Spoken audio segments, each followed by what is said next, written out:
Uh-oh, Alf, are a lot of card shops in some deep trouble? Are we going to see some card shops going out of business here as we round out 2025 and into 2026? Consolidation in the sports card store, sports card shop space, it could be coming. We'll explain why that is. And we are heading to Fanatics Fest after all, me and the wife. Again, we'll talk through the decision there. Before I dive in, huge thanks to today's video sponsor, Pristine Auction. If you want $25 off your first buy over at Pristine, SCD code at the checkout over there. All the sports cards, sports memorabilia, non-sports, daily auctions, 10-minute auctions, weekly auctions, the elite monthly auction. If you consign with Pristine and you tell them the Sports Card Dad sent you, you get a great deal to consign with Pristine. It's an auction house that's been around for a while, but continuing to expand. Also, if you've never graded with PSA, $25 off your first submission over there. One card minimum. Maybe you're using a group submitter, but you could go direct to them. One card minimum, $25 off with the SCD25 code at the shipping and billing screen. Our friends over at Hakes Auctions, they have got the famous Jeff Jacob collection. He's selling all the cool graded action figure type stuff. Even if you have never collected action figures before, check out this world-renowned collection that has come up for sale. Star Wars, Thundercats, Masters of the Universe, all the 80s goodness that you can imagine. It's over there at Hakes Auctions right now. Over at Hakes Auctions right now, make sure to check it out. All right, so as stated, I wasn't going to go to Fanatics Fest. Frankly, we have a lot of stuff going on over the summer. That was not a show that I thought that we were going to be able to squeeze in, but I talked to my wife and, we kind of kicked it around. I met my wife in New York City. Love that city. By the way, I know everyone's like, oh, go here to eat in there. If you want the real deal pizza, go to Vezzo's. Vezzo's is where you want to go to get pizza. Anyway, I know everybody thinks that they know where to go to get pizza in New York City, but Vezzo's is the spot. So we're going to make a weekend out of it. We're going to head up there and check out Fanatics Fest, most likely all day Saturday is when I'm going to be there. So if you happen to be going to Fanatics Fest, I'm excited to see you out there. There are some industry folks that I am looking forward to connecting with, some that I've met already, some that I haven't met, and I want to kind of get with them, talk through some things.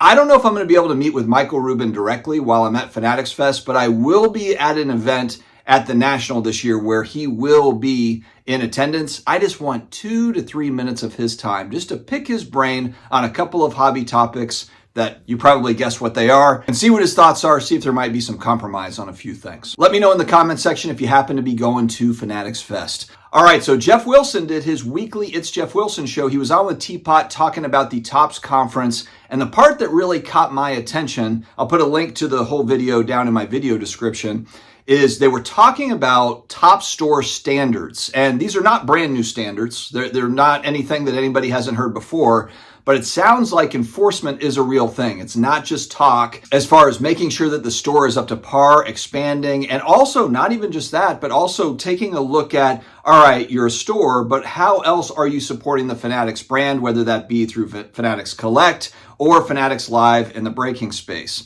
So there's a variety of different ways that you can kind of show your allegiance to the Fanatics Topps folks. They even have, I guess now, a scorecard that they're going to use as they're visiting stores. Jeff said something like they had secret shops, something like 50% of the stores, which is a hell of a lot of their partner stores, to see kind of what's going on, where improvements can be made, and that sort of a thing. I don't think that it's a bad thing to have standards as far as what we want stores to look like. I know that some of that, look, I have that nostalgia from the 80s stores, the 80s, 90s stores that were not necessarily the nicest, but I get it. I understand, look, you're selling really high-end products. The most inexpensive box of cards coming out of Topps these days is what, $100, $150? It's not cheap, and that's the starting point.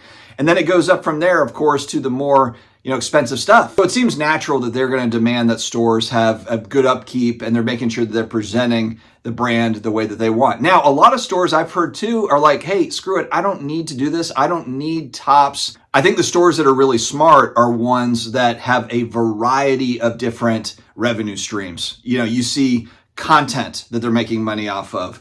They're doing submissions to PSA, or they're doing submissions to SGC, or wherever it is. Of course, they're buying and selling cards. They're consigning for people. They're offering a variety of different services, not just selling new product to them.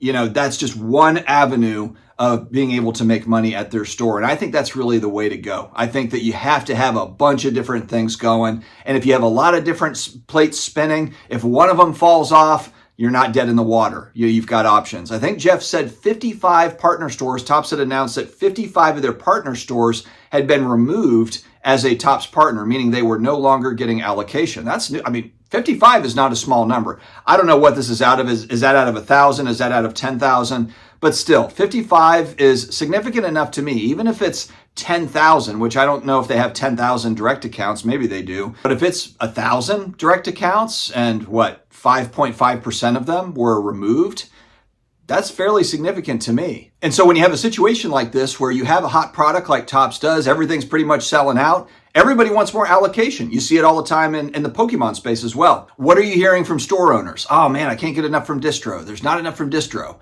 It's kind of the same deal. Look, trading cards are absolutely red hot right now, whether we're talking about sports cards or Pokemon, it's new releases. And then on the sports card side, we've got 100+ years of cards that people are going ballistic over.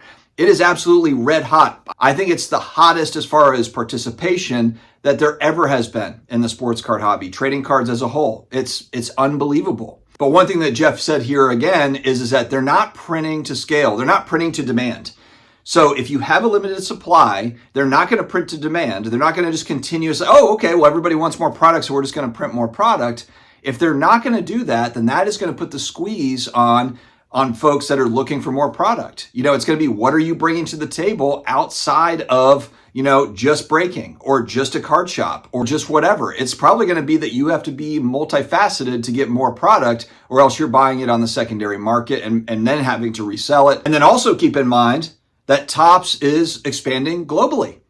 So it's not even just North America stores that are going to be competing for this product, but over time, there's probably going to be, Europeans that want this stuff. Now, right now, is baseball product super hot, over in the London store that they just opened up? No, it's probably going to be more of the F1 and the soccer stuff. But over time, as the leagues expand, the NBA, of course, touted as that's a global organization. You've got players all over the world. Very true. I think the same is going to happen in the NFL. I don't think it's going to happen on the scale that the NBA does, but I still think the NFL, they've got little leagues that they've got set up all over the place. They've got games that they're showing in all these different countries. They've got fan bases in a variety of different places.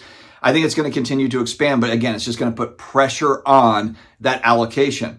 Also, I think more and more people are going to be asking for direct accounts and asking for allocation.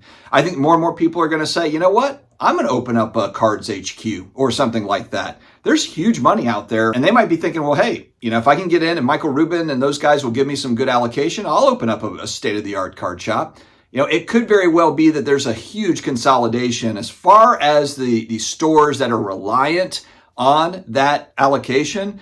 I think it's probably going to consolidate like crazy. Just like I think the breaking space is going to consolidate like crazy. I don't think that they're just going to have enough product to get out to where all the breakers are happy. I just don't see it. I think it's going to be pretty limited. And again, as the years go on, I think it's going to be fewer and fewer breakers getting allocation and fewer card shops. It's just going to go kind of up to the top. It's going to be really interesting to watch. Friends, I hope to see you out at Fanatics Fest. Let me know your thoughts in the comments. Stay healthy, stay awesome, and I will talk to you again later.